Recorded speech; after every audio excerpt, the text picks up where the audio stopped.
Good morning, good morning, good morning. This is Dr. Herbert Harris, and this is Millionaire Mentorship Call number 353. Wow. Our topic for today is imagination, the key to the new you. I'd like to wish everybody holiday greetings, happy Easter, happy Passover. And since it is Easter, I'm going to open with I guess, a funny story. A friend of mine told me about an Easter story about a priest and a taxi driver going to heaven. And when the priest and the taxi driver got to heaven, St. Peter was there, and he met the taxi driver, and he welcomed him to heaven, and he took him around and showed him his house. And man, it was beautiful. It was a mansion and a bowling alley, an Olympic swimming pool. And the taxi driver said, "Thank you so much." Then he came to the priest, and St. Peter took the priest, and there was a small cottage and black and white TV. And the priest said, St. Peter, maybe you got us mixed up. I'm a priest, and I went to church every day, and I preach the word, especially every Easter Sunday. And St. Peter said, you're absolutely right. He said, but on Easter, during your Easter sermons, people fell asleep. But the cab driver, when people rode in his cab, they prayed every minute they were in the cab. So that's our Easter story. Today, our topic is imagination. And a lot of this is based on our book, The 12 Universal Laws of Success. And we're looking at chapter 3, the chapter on vision. And I wanted to share this topic at this Easter session because one of the key thoughts of the Easter session, Easter experience, is the idea of the resurrection.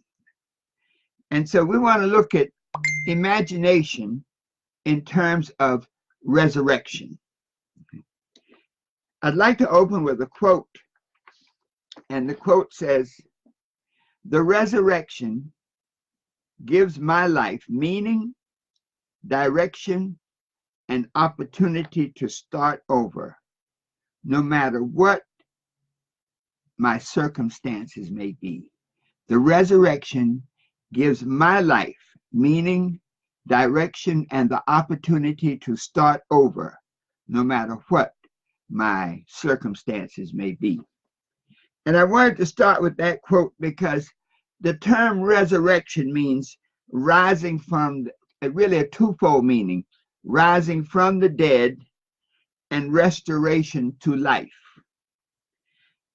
And to really bring this point together for where we are right now in time and space,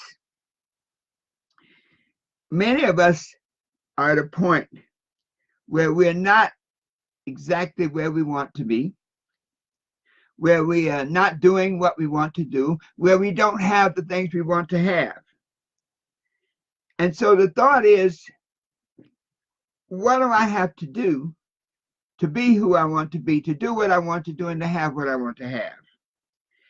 And this resurrection concept, though, says that you don't have to stay there. You don't have to stay stuck in that particular situation, that you can change it. You don't have to continue being unhappy with yourself. You don't have to continue in a bad relationship. You don't have to continue in negative circumstances that don't help you, that literally suppress you. You don't have to continue in any of that stuff. There is a way out. And that's the good news, folks, that when we think about this whole resurrection concept, that whatever the challenge that we have in front of us, there is a process to make the necessary changes to take us from where we are to where we want to be.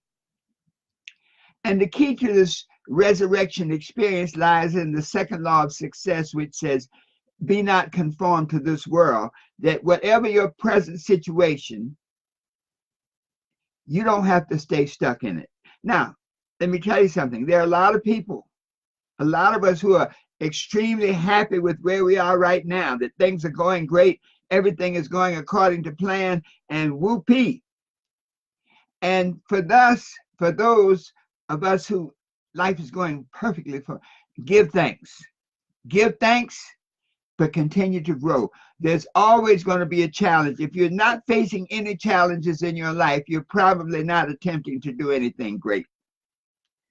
And so when we see these challenges, the first, frame your reference so that you can say, if I'm having challenges, if I'm having situations in my life that may appear to block me, that cause me to stretch, that cause me to do more, to do better, welcome that, because that is the Creator's way of making you better. That is that process of converting you from a piece of coal to a magnificent diamond.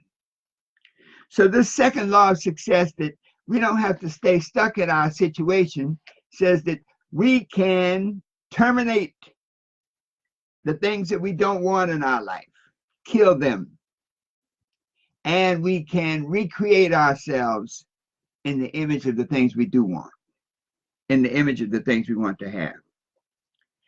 And so how do we renew our mind? If the second law of success says, be not conformed, but be you transformed by the renewing of your mind, how do you renew your mind? And that is where imagination comes in. You see, there are two, I call them quotes, two concepts that Einstein really shared with us. And one concept was that imagination. Einstein said that imagination is more powerful than knowledge. Imagination is more powerful than knowledge. Imagination is more powerful than knowledge because knowledge is limited, wherein imagination embraces the whole world, stimulating progress, giving birth to evolution. Imagination is more important than knowledge because knowledge is limited. So when we look at our present situation, if it's not the way we want it to be, it's because the knowledge level at that point is limited. The second part of Einstein's statement says this, that you cannot solve a challenge at the same level of consciousness that created that challenge. To quote him specifically, he said, no problem can be solved from the same level of consciousness that created it. So when we put these two concepts together, number one, that your imagination is more powerful than knowledge and more powerful than your current situation. And number two, that you can handle any problem, but you have to do it from a different level of consciousness. So the question comes, how do I access these higher levels of consciousness that can help me address the situations that I'm facing right now in my life? Welcome, Marcia and Stuart and David. Thank you so much for joining us today. And please share this broadcast with your friends and the other people on your Facebook pages. So how do you access this higher knowledge that can facilitate the process that can change your life, that can change your finances, that can change your relationships, that can change your outlook on life, that can change every facet of your life in any way you desire? And the answer is imagination. Your imagination is your ability to see beyond the appearances of your situation. You see, imagination is your ability to see things that are not manifested in reality, but exist only in your consciousness. But that's the answer, folks. the idea of resurrection is that you must have in your consciousness a concept of who you want to be, so that when you terminate the old thoughts, the old emotions, the old habits, the old relationships, the new person can emerge. Sometimes we may be so caught up in past failures and disappointments that we can't see our future potential. Sometimes we can be so caught up in the pain of a bad relationship that we have no idea what a good relationship would look like. And so the resurrection concept says that that consciousness you can bury. You can bury it so that you can then create and bring about the new consciousness that is congruent with who you want to be, congruent with what you want to do, what you want to have, where you want to go.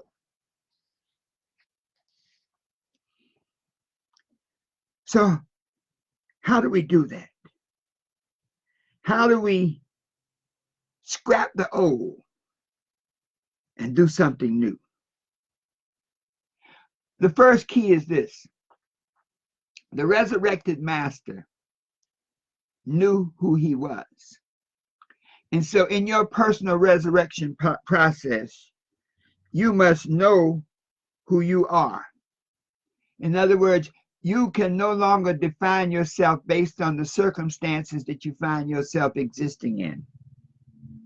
You must cease to identify yourself with your circumstances and begin to see yourself in terms of your potential, in terms of your vision, in terms of your goals, in terms of your destiny, in terms of the person you really want to be deep inside. So then imagination becomes the blueprint for change. So, example, when you look at your situation right now, you may not have the money that you thought you would have, that you desired to have. You may not have the relationship that you thought you would have, that you desired to have. But if you are able to create a vision of what your life would be like when you had the money, create a vision of what your life would be like if you were in a loving, empowering, uplifting relationship, then you can manifest that vision, that your imagination, the vision that you have, is the blueprint for your reality. It requires one key element. It requires desire. You see, the vision, as they say, is yet for an appointed time.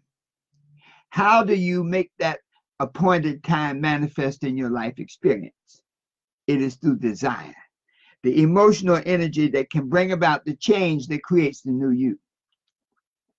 You see, E equals MC squared.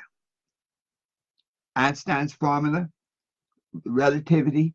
Energy equals mass or manifestation times the speed of light squared. So if you want to manifest something in the new you, then you have to put the energy into it to make it happen. And energy comes from desire. That the level of energy that you are able to execute, to execute on a particular success path, depends on the level of your desire. And so if your desire is weak, then at the first bump in the road, you want to make a turn and take another road. If your desire is inadequate, then the moment a challenge appears, you throw in the towel. And so imagination coupled with desire is the making power that creates the new you, that creates your own resurrection. And so then it boils down to this: the keys to creating the new you, the keys to creating the resurrected you, the person that has the thoughts, the feelings, the habits, and the associations that you want to give your life the power and the essence that you desire. You have to perfect and master your powers of imagination. In fact, your powers of creative imagination, where you are using your imagination power to create the life you desire. And so in chapter 3, the law of vision, we deal with how do you increase, how do you develop, how do you expand your creative imagination. Step 1. There are 5 steps. Step 1. Stimulate your mind by reading. I was listening to Tony Robbins talk about his coaching program, and he was talking about how difficult and challenging his early years had been, that his mother was an alcoholic, his father had left, and they had a really tough life. And he said he realized that the way out was to know more, was to understand more. And he said that he became a voracious reader, that he read over 700 books on transformation, on success, on creating the life that he desired in his mind. So stimulate your mind by reading. Reading is the process through which great minds develop. A daily, I'm going to stress this again, a daily reading program is a powerful tool that can expand the scope of your thoughts and enhance your powers of imagination. An operative word here is reading. If you notice that life is lived on a daily basis, and so the things that are important to living, you have to do every day, like eat, breathe, these essentials for life. And so changing your life must be just as important. And so if reading is one of the platforms on which you develop and expand your imagination, you must do it on a daily basis. It is better to read a half hour every day than to read 5 hours one day a week. See, read material that stimulates your mind, that stimulates your thinking, that challenges your personal belief system, that inspires you to go for it, inspires you to right action. Number 2, you see, imagination is a learned skill. Practice your imagination skills. Imagination is a skill to be developed and mastered. Every form and shape originated in imagination. We spoke earlier in the previous talk about Tesla, the battle between Tesla and Edison.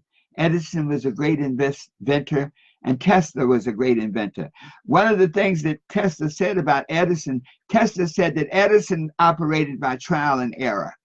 He just plodded along until he found the solution.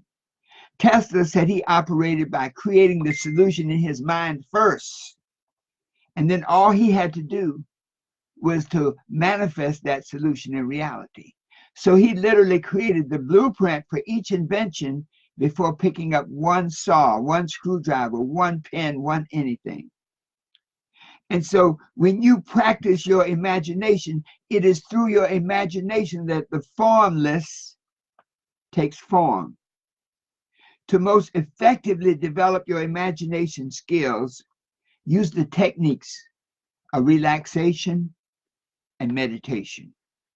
You'll find that every spiritual person has a portion of his life or her life devoted to meditation, devoted to connecting with the source, the universal source, the good source, the God source.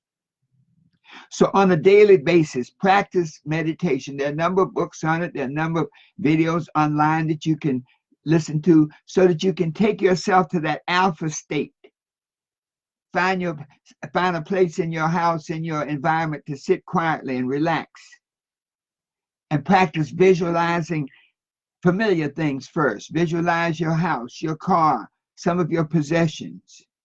As you begin to practice the visualization, you'll be able to see the things that are not present, to see the goal. You'll be able to actually see a vision of your stated goal, a vision of your thoughts, a vision of the ideas, and to see all things as images in your mind. Number 3, this is critical. Have goals that you desire to achieve and the purpose you desire to realize in your life. Have your goals, your vision, and your purpose clearly in your mind. There's a great principle, and it says, where there is no vision, the people perish. Where you have no vision, where you have no goals, you will perish, you will fail. Develop mental images of the goals you wish to accomplish. Janelle, Akila, many of the other spiritual people do a lot of visualization exercise, goal setting parties, paint parties, to paint your vision, to draw your goal. This is an absolute necessity. Thank you so much for joining us. Thank you so much for liking us. Thank you so much. Please share. That when you write your goals in the shortest, simplest, most concise way, when you have your goals are smart, when they're specific, they're measurable, they're set in advance, they're realistic based on where you are, and when they cover a certain time period, when you describe each goal in the most sensory fashion, you see, the more of your feeling nature you can get involved in describing your goal, the more desire, the more power you have in manifesting it. Know how it looks, how it feels, how it smells, how it moves, how it sounds. Analyze and organize your goals to help reveal your purpose. As you begin to focus on the goals, the vision, you begin to see your purpose, and it comes to you, and you'll know it when it comes. Someone once asked, how do you know your purpose? When you focus on you, when you focus on, go into the silence.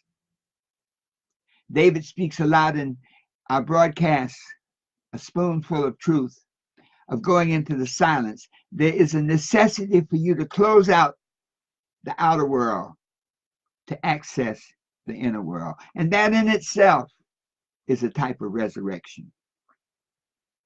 Step 4, develop your powers of concentration.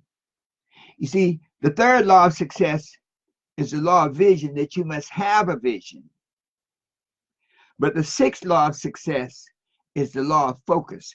In order to generate the energy necessary to manifest the things that you desire, you must have the power. You must perfect and master your power of concentration.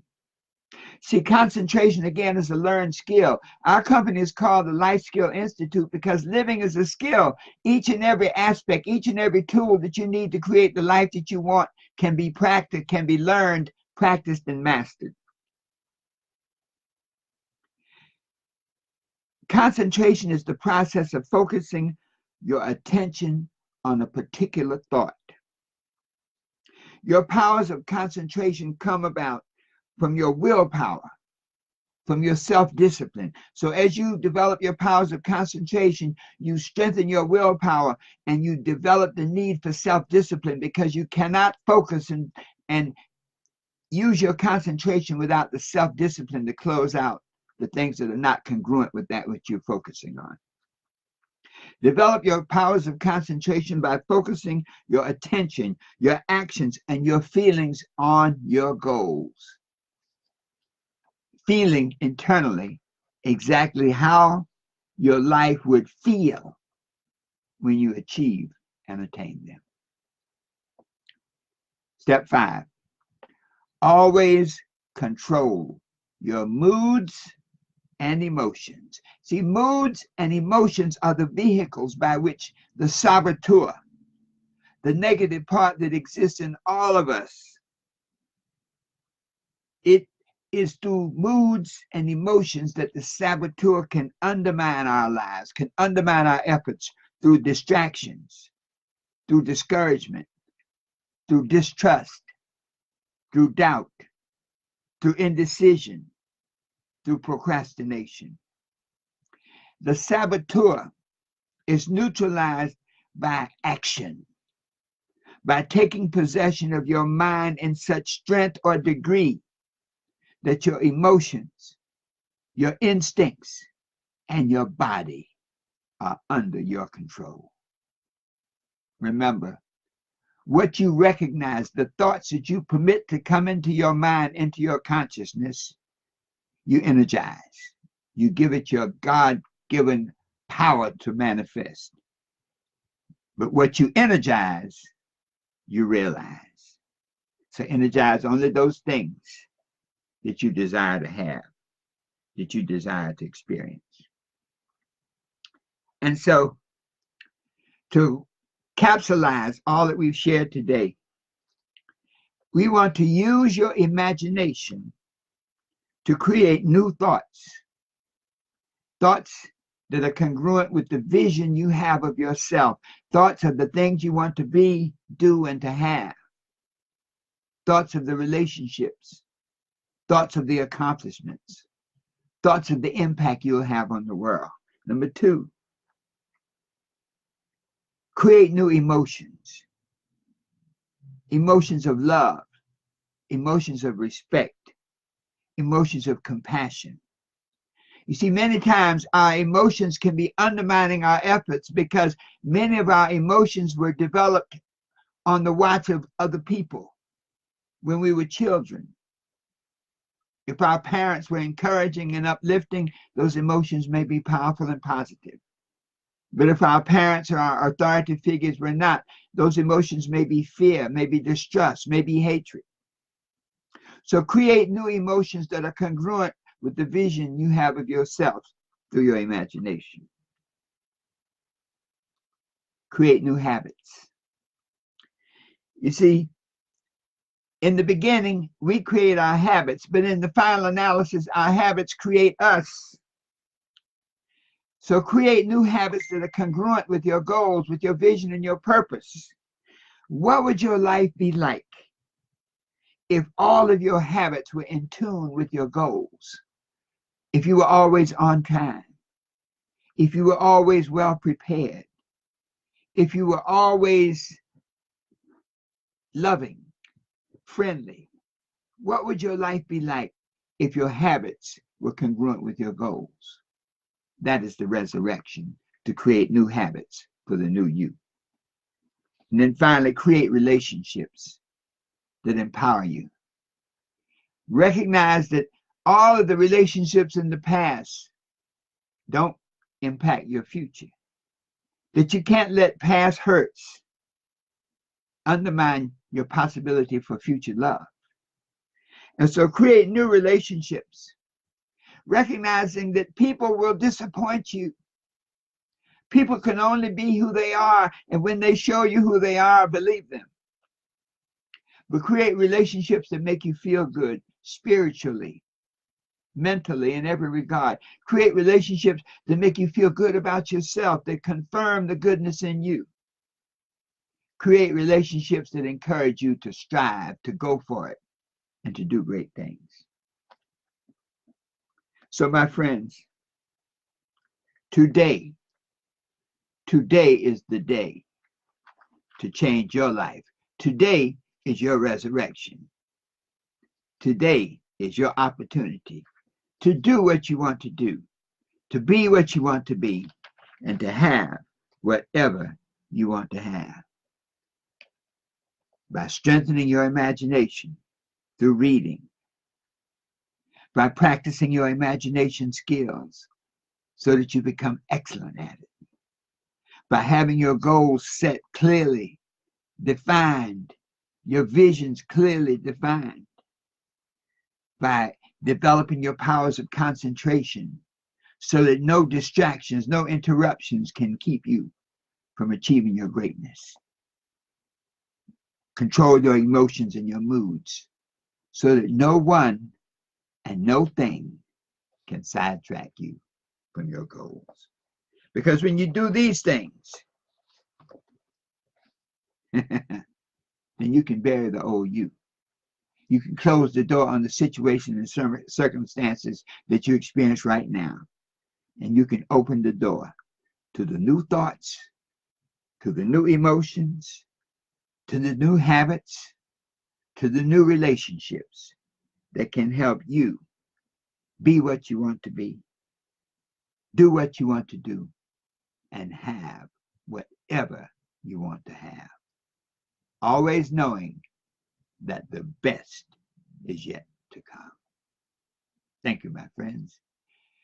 And all of our listeners, if you don't have your copy of the 12 Universal Laws of Success, go to our website, www.12, that's the number 12, uls.com, www.12uls.com, and get your copy of the 12 Universal Laws of Success, because this can be your tool for your own personal resurrection.